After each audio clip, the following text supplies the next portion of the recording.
ইরানের ইসলামী revolutionary guards corps IRGC আজ শুক্রবার দেশটির রাষ্ট্রীয় টেলিভিশনে এক বিবৃতি দিয়েছে। এএফপি জানায়, বিবৃতিতে বিপ্লবী গার্ড হুঁশিয়ারি দিয়ে বলেছে, সরকার বিরোধী নতুন কোনো বিক্ষোভ দমনে গত জানুয়ারির চেয়েও আরও কঠোর ব্যবস্থা নেওয়া হবে। হিউম্যান রাইটস অ্যাক্টিভিস্ট নিউজ এজেন্সির তথ্য অনুযায়ী গত জানুয়ারিতে ইরানে হওয়া বিক্ষোভে 7,000-এরও বেশি মানুষ নিহত হন। ইরান কর্তৃপক্ষ ওই বিক্ষোভের জন্য ইসরায়েল ও যুক্তরাষ্ট্রের হয়ে কাজ করা সন্ত্রাসীদের দায়ী করেছিল। কয়েকটি মানবাধিকার সংস্থা অভিযোগ করেছে, ইরানি নিরাপত্তা বাহিনী উদ্দেশ্য প্রণোদিতভাবে বিক্ষোভকারীদের উপর গুলি চালিয়েছে। অন্যদিকে মার্কিন প্রেসিডেন্ট ডোনাল্ড ট্রাম্প ইরানি জনগণকে তাদের সরকারের বিরুদ্ধে রাজপথে নেমে আসার এবং বর্তমান শাসন ব্যবস্থা উৎখাতের আহ্বান জানিয়েছেন।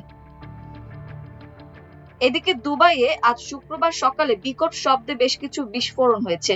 প্রত্যক্ষদর্শী ও সংবাদ সংস্থা এএফপির প্রতিনিধিরা জানিয়েছেন, শক্তিশালী এসব বিস্ফোরণে শহরের ভবনগুলো কেঁপে ওঠে। বিস্ফোরণের পর মধ্যপ্রাচ্যের অন্যতম এই প্রধান অর্থনৈতিক কেন্দ্রের মধ্যাঞ্চলীয় এলাকার আকাশে বিশাল ধোঁয়ার মেঘ জমতে দেখা গেছে। বার্তা সংস্থা এপি জানিয়েছে, দুবাইয়ের আল কুজ এলাকায় আগুনের কুণ্ডলী দেখা গেছে।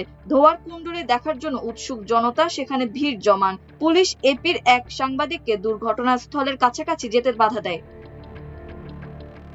দুবাই সরকারের গণমাধ্যম শাখা সামাজিক যোগাযোগ মাধ্যম এক্সে এক পোস্টে বলেছে, আকাশে একটি লক্ষ্যবস্তু সফলভাবে প্রতিহত করার পর এটি ধ্বংসাবশেষ পড়ে দুবাইয়ের মধ্যাঞ্চলের একটি ভবনের সামনের অংশে সামান্য ক্ষয়ক্ষতি হয়েছে। কর্তৃপক্ষ আরো বলেছে, এই ঘটনায় এখন পর্যন্ত কোনো হতাহতের খবর পাওয়া যায়নি। তবে অগ্নিকাণ্ডের ফলে সৃষ্ট কালো ধোঁয়া দুবাইয়ের বিখ্যাত পালতোলা আকৃতির বুর্জ আল আরব হোটেল পর্যন্ত ছড়িয়ে পড়তে দেখা গেছে।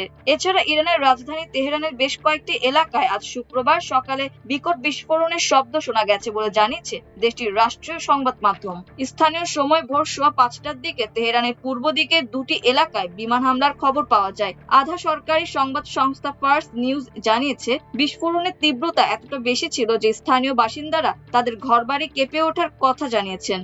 রাষ্ট্রীয় মালিকানাধীন সংবাদ মাধ্যম তাসনিম নিউজ জানিয়েছে, তেহরানের দক্ষিণ অঞ্চলেও একই রকম অত্যন্ত শক্তিশালী বিস্ফোরণ অনুভূত হয়েছে। এদিকে ইসরায়েলি সামরিক বাহিনী বলেছে, আজ শুক্রবার সকালে লেবাননের রাজধানী বৈরুতে হিজবুল্লাহর এক সদস্যকে লক্ষ্য করে হামলা চালিয়েছে তারা।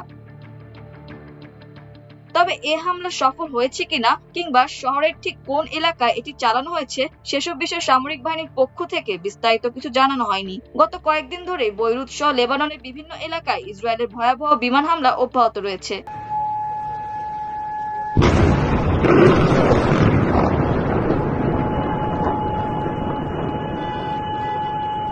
The fuck?